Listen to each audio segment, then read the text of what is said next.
నియోజకవర్గం ఎల్లంపేట్ మండలంలోని దబ్బపాడు గ్రామంలో వైఎస్ఆర్సీపీ రాష్ట్ర క్రమశిక్షణ కమిటీ సభ్యులు పాతపట్నం మాజీ ఎమ్మెల్యే రెడ్డి శాంతి స్థానిక ప్రజలు మండల నాయకులతో కలిసి శుక్రవారం నాడు ఖాళీ బిందెలతో నిరసన తెలియజేశారు.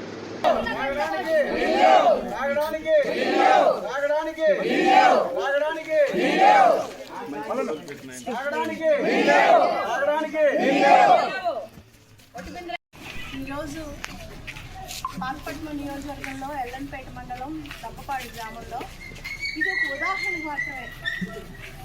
ఏంటంటే తాగడానికి నీళ్ళు లేవు.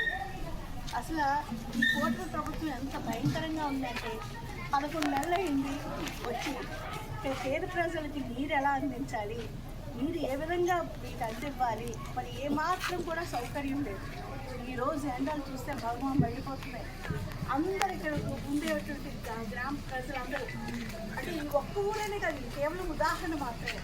మరి ఎల్లంపేటలో ఉండేటువంటి 22 పంచాయతీలు కానీ, మరి హిడమండలంలో ఉండేటువంటి 23 పంచాయతీలు కానీ, మరి పాతపట్నంలో ఉండేటువంటి 34 పంచాయతీలు, మరి మిల్లియాపుట్టిలో 37 పైనటువంటి పంచాయతీలు, గోడలు, అనేక రకాలైనటువంటి గిరిజన గ్రామాలు, మరి అలానే కొత్తూరులో ఉండేటువంటి 43 పంచాయతీలు, అక్కడ ఉండేటువంటి గిరిజన గోడలు, ఎక్కడ కూడా నీరు సౌకర్యం అనేది లేదు.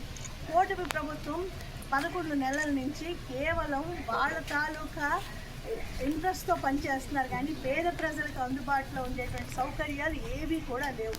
ముఖ్యంగా మంచినీరు వచ్చేసరికి ఈరోజు ఎవరి దగ్గర తాగడానికి ఒక్కడ మంచినీళ్ళు లేవు. ఇక్కడ పక్కన ఉండే ఏరులో అది కూడా ఎండిపోతుంటే అక్కడ తవ్వుకొని మరీ నీరు తీసుకునేటువంటి ప్రయత్నం. ప్రజలకు అన్ని కష్టాలు పడుతున్నారు. ఏం చేస్తుంది ఈ ప్రభుత్వం? నారా చంద్రబాబు నాయుడు గారు ముఖ్యమంత్రి ఏం చేస్తున్నారు? మరి అలానే ఇక్కడ స్థానిక ఎమ్మెల్యే మామిడి గోవిందరావు గారు ఏంటి మీ స్పష్టత ఏంటి, మీ స్పందన ఏంటి? ప్రజలు ఈ విధంగా తాగడానికి కూడా మంచి లేని, లేకపోతే ఏమాత్రం కూడా చలించటం లేదు. ఎన్నిసార్లు అడుగుతున్నా కూడా ఏమాత్రం కూడా దానిపై జవాబు లేదు. మరి 2019 నుంచి 24 గౌరవ మాజీ ముఖ్యమంత్రి వర్యులు అప్పుడు ముఖ్యమంత్రిగా జగనన్న గారి టైంలో మరి ఎన్నడూ లేనటువంటి విధంగా ప్రతి ఒక్క గ్రామానికి, ప్రతి ఒక్క ఇంటికి కూడా కళాయి ఇవ్వాలనేటువంటి సంకల్పంతో మరి పాతపట్నం నియోజకవర్గంలో ఉండే 5 మండలాలు ఎల్లంపేట, హిరమండలం, కొత్తూరు, పాతపట్నం, మిలియాపుట్టిలో ఉండే 159 పంచాయతీలకు గాను, గిరిజన గోళ్ళకు గాను, మరి మేజర్ పంచాయతీ టౌన్స్ గాను అన్నిటికీ కలిపి 360 పనులు ఇంటింటికి కూడా శాంక్షన్ చేస్తూ 62 కోట్ల రూపాయలని ఆ రోజు మంజూరు చేశారు. చేస్తే 95% పనులు కూడా పూర్తి అయిపోయాయి. ఈరోజు చూస్తే ప్రతి ఇంటికి కొళాయి ఉంది, కానీ ఓపెన్ చేస్తే నీళ్ళు. అది ఈ పరిస్థితి. ఈ కూటమి ప్రభుత్వం ఏ విధంగా చేస్తుందో ఎంతసేపు అరాచకం, మరి ఆకృత్యాలు చేయడం, మరి భూ ఆక్రమణలు, ఇసుక వ్యాపారాలు, మరి అలానే ఏ విధంగా ముందుకు వాళ్ళ తాలూకా అభివృద్ధి చూసుకుంటున్నారు. కానీ మరి కూటమి ప్రభుత్వం పేద ప్రజల తాలూకా వాళ్ళ సదుపాయాలు కానీ, తాగునీరు కోసం కానీ, వాళ్ళు ఉండవలసినటువంటి వాళ్ళకి సంక్షేమాలు ఇవ్వడంలో కానీ, వాళ్ళకి అభివృద్ధి పరచడంలో కానీ పూర్తిగా శూన్యం.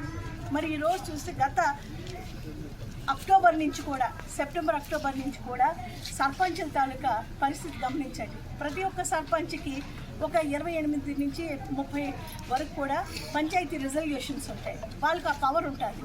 కానీ ఇప్పుడు ఈ ప్రభుత్వం వచ్చి, కూటమి ప్రభుత్వం వచ్చి సర్పంచుల తాలూకా హక్కులను కాలు రాశాయి, వాళ్ళ విలువలను పూర్తిగా దించివేశాయి. కనీసం వాళ్ళ సర్పంచులకి మీరు ఇక్కడ మంచినీరు కోసం ఈ విధంగా బోర్డులు వేసుకోండి, మీరు ఈ విధంగా పంచాయతీకి డబ్బులు 1 రూపాయి కూడా అందించలేనటువంటి కూటమి ప్రభుత్వం.